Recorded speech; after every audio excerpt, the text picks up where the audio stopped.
Angola was rocked by major unrest again on Tuesday, July 29, 2025, as nationwide demonstrations sparked by fuel price hikes turned violent.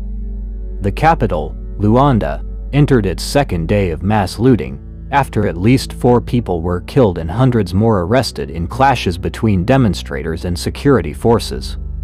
The atmosphere in Luanda remains completely paralyzed. Public transportation has stopped operating and most shops are closed following Monday's brutal action marking the start of a nationwide taxi drivers strike.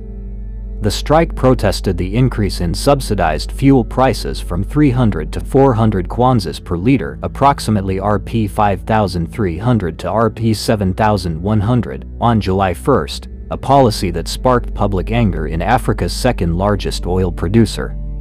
Amidst economic pressures that have plagued Angolans for years, this social outburst marks the culmination of public dissatisfaction with the policies of President João Lourenço's government. "We're tired. They have to announce something to change things, so we can live in better conditions," one protester told local channel TV Nzinga, as quoted by AFT. Another woman, in the same broadcast, made an emotional appeal to President Lourenço. "Why are you making us suffer like this? How are we going to feed our children? Prices have to go down." AFP reported gunshots were heard in the Kazenga neighborhood of Luanda, where protesters were seen looting food and other necessities from shops. Images shared on social media showed violent clashes in the Rocha Pinto neighborhood near the airport, and roads in the Prenda neighborhood blocked with burning trash cans. Angolan police acknowledged some isolated incidents of disorder on Tuesday morning, but said they had and would continue to crack down. "We currently have 4 deaths, Deputy Police Commissioner Mateus Rodrigues told a press conference, though he did not elaborate on the cause of the deaths. Rodrigues said 400 people were arrested overnight for alleged involvement in the unrest, following the arrest of another 100 people on Monday. Around 45 shops were vandalized, 25 private vehicles and 20 public buses were severely damaged. Several banks were also targeted," he added.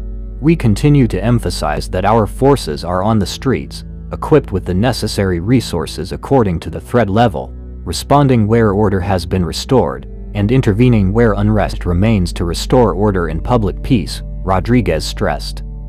The protests, sparked by a taxi drivers strike, have become increasingly violent and spread beyond Luanda.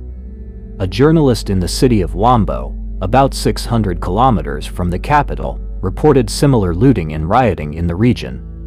Residents were seen carrying looted goods from shops, while videos on social media showed large crowds of demonstrators clashing with police who fired tear gas and rubber bullets to disperse the crowds. Despite being the starting point of the strike, the New Alliance Taxi Drivers Association (ANATA) denied any involvement in the violence that occurred on the first day. However, they continued with the 3-day strike as planned. "It is clear that the voices of the taxi drivers reflect the cries of the Angolan people," said an official statement from ANATA on Tuesday. Before Monday's unrest, approximately 2,000 people had already demonstrated against the fuel price hike last Saturday, and similar protests had taken place over the previous 2 weekends.